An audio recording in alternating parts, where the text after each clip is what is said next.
Hello everyone, welcome to my channel Paul kitchen. তো আজকে আমি হাজির হয়েছি আপনার জন্য মটরশুঁটি দিয়ে তৈরি স্পেশাল একটা ইউনিক পুরির রেসিপি নিয়ে। তাহলে চলুন দেরি না করে শুরু করা যাক অসাধারণ স্বাদের রেসিপিটা। তো তার জন্য লাগছে, আমি এখানে সসপ্যান বসিয়েছি, দিয়ে দিচ্ছি পরিমাণ মতো জল। এবার দিয়ে দিচ্ছি সবুজ মটরগুলো ভালো করে সিদ্ধ হওয়ার জন্য দিচ্ছি পরিমাণ মতো হাফ টিস্পুনের মতো নুন। এবার এটাকে ঢেকে দেবো 10 মিনিট জন্য। 10 মিনিটের মধ্যে সুন্দর করে সিদ্ধ হয়ে যাবে। দেখুন 10 মিনিট পর দেখুন কি সুন্দর করে সিদ্ধ হয়ে গেছে। ঠিকঠাক সিদ্ধ হয়েছে কিনা আমরা একটা মটরশুঁটি নিলাম, নিয়ে হাত দিয়ে যখন প্রেস করলাম দেখতে পাচ্ছেন কি সুন্দর সিদ্ধ হয়ে গেছে।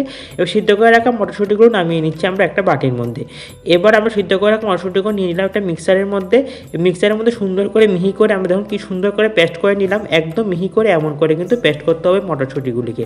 এবার আমরা একটা ময়দা দিয়ে একটা ডো তৈরি করব। তার জন্য নিলাম 1 বাটি ময়দা, দিয়ে দিচ্ছি এখানে পরিমাণ মতো হাফ টিস্পুন নুন, আর দিয়ে দিচ্ছি এখানে হাফ টিস্পুনের মতো বেকিং সোডা, যেটা ছাড়া কিন্তু হবেই না। সব কটাকে ভালো করে মিক্স করে নিলাম। দিয়ে দিচ্ছি পরিমাণ মতো একটু সাদা তেলটা দিয়ে সব কটাকে ভালো করে আমরা মিক্স করে নেব। একদম ভালো করে মেখে নিতে হবে। মাখতে যখন দেখবেন এমন করে, যখন মুট করবেন এমন করে, যখন দলা পাকিয়ে আসবে, তখন বুঝবেন যে সুন্দর করে মাখা হয়ে গেছে।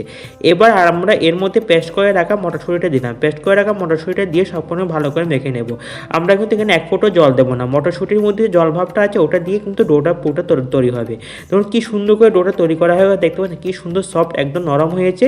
এবার আমরা এর মধ্যে দিচ্ছি সামান্য একটু তেল দিয়ে পুরোটার মধ্যে ভালো করে আবার একটু লাগিয়ে নিলাম। ধরুন কি সুন্দর করে লাগিয়ে নিলাম। এবার আমরা এটাকে ঢেকে দেবো আধ ঘন্টার জন্য। আধ ঘন্টার মধ্যে সুন্দর করে সেট করা হয়ে যাবে ডোটা।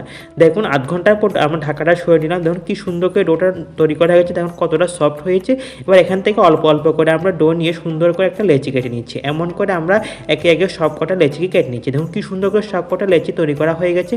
এবার আমরা এখান থেকে একটা লেচি নিয়ে সুন্দর করে আমরা পুরি শেপ দিয়ে নেব। দেখুন কি সুন্দর করে গোল আকার হয়ে যাচ্ছে পুরিটা। ঠিক এমন করে গোল গোল করে প্রত্যেকটা পুরি কি সুন্দর করে বানানো হয়ে গেছে, দেখতে পাচ্ছেন। এমন করে আমরা সবকটা পুরি বেলে নিচ্ছি।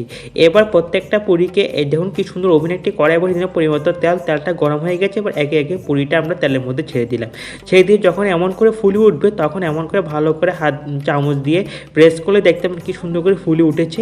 এবার এক পিঠ হয়ে গেছে, উল্টে দিচ্ছি। এমন করে উল্টে পাল্টে সুন্দর করে ফুলকুভাবে এগুলোকে ভেজে নিচ্ছি। দেখুন কি সুন্দর করে ফুলকু লুচি তৈরি করা হয়ে গেল, দেখতে কত ভালো লাগছে।